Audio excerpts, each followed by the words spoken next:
Assalamualaikum warahmatullahi wabarakatuh. Sahabatku para petani sawit, apa kabar?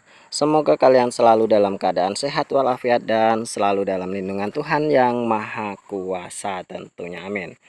Teman-teman, pada video kali ini saya akan sharing mengenai gulma yang menempel di batang kelapa sawit seperti ini, teman-teman. Apakah baiknya dibiarkan saja atau sebaiknya dibersihkan? Karena ada dua pendapat yang sama-sama kuat, teman-teman, dengan dalilnya masing-masing di perkebunan kelapa sawit atau di tata laksana berkebun kelapa sawit. Ada yang mengatakan bahwa ini baiknya dibiarkan saja, namun ada juga berpendapat bahwa ini wajib dibersihkan. Nah, teman-teman, nanti kita akan kulik satu persatu alasan-alasan mereka berpendapat seperti itu. Dan nanti teman-teman, setelah selesai kita kulik, silahkan simpulkan sendiri mana yang lebih baik diterapkan di kebun kalian masing-masing. Jadi mana manfaat yang lebih besar, mana mudarat yang lebih besar. Jadi nanti kita simpulkan seperti itu. Nah, teman-teman, kita bahas dulu dari pendapat yang pertama, bahwa gulma-gulma seperti ini tidak boleh dibersihkan. Tujuannya apa? Tujuannya adalah untuk menjaga kelembaban dari batang kelapa sawit. Nah, secara teori dasar bahwa kelapa sawit membutuhkan asupan air yang lumayan cukup banyak.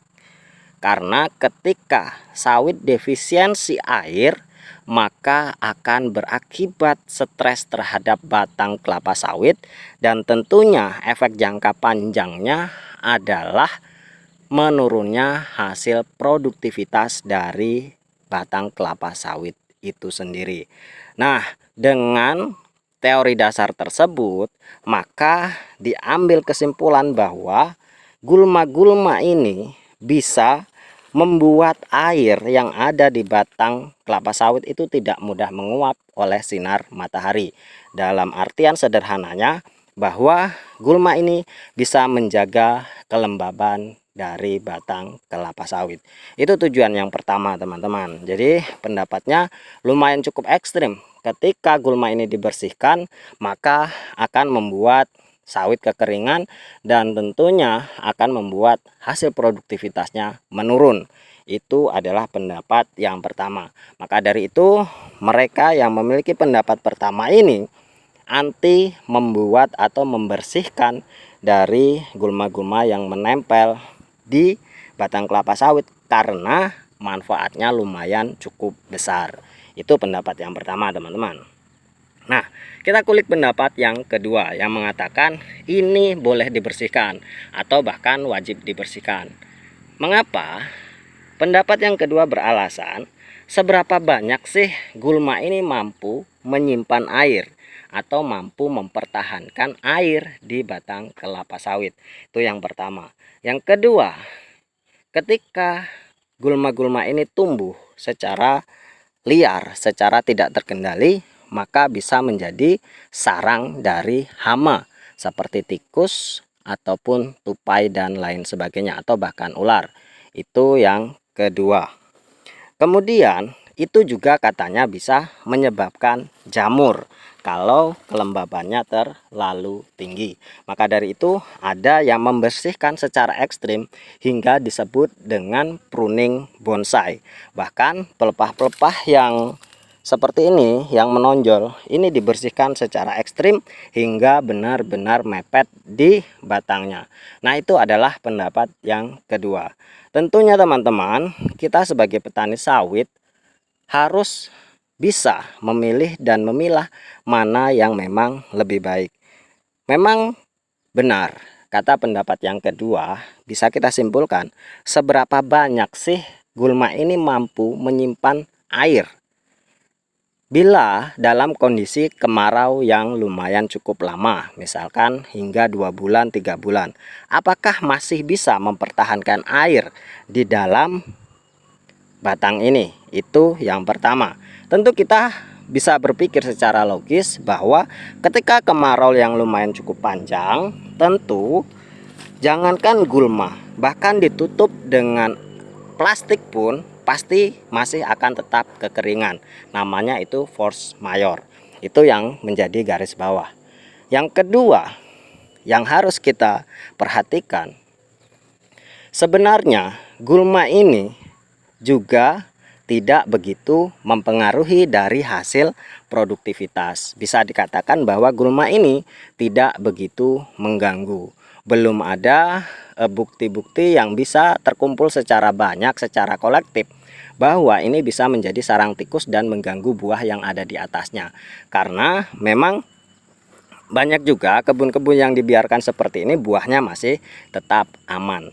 Jadi teman-teman, kesimpulan apa yang bisa kita ambil dari perdebatan panjang ini? Bahwa yang pertama, gulma ini tidak begitu mempengaruhi dari hasil produktivitas. Itu yang bisa kita garis bawahi.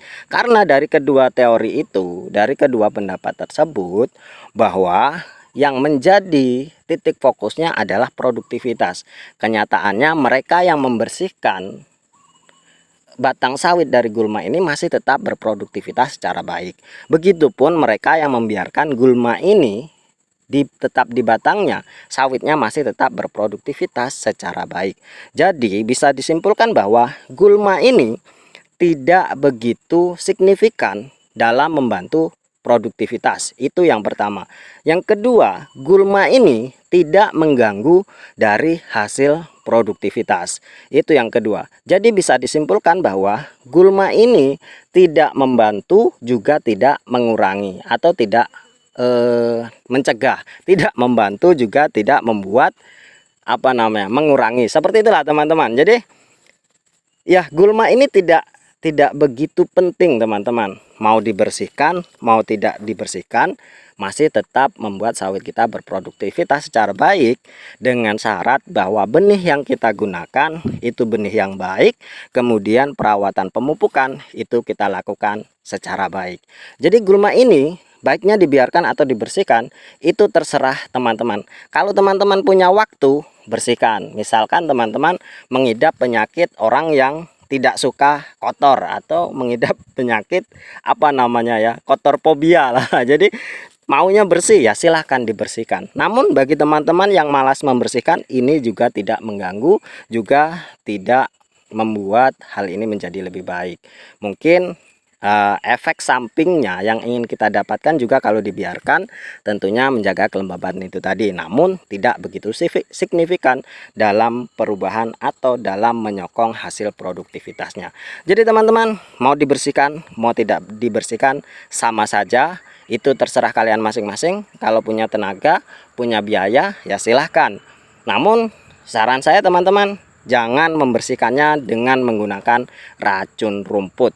Karena bagaimanapun konsep racun itu adalah membunuh, dan kelapa sawit ini adalah merupakan tumbuhan juga yang secara banyak atau tidak pasti nanti akan berefek terhadap buah yang ada di atasnya.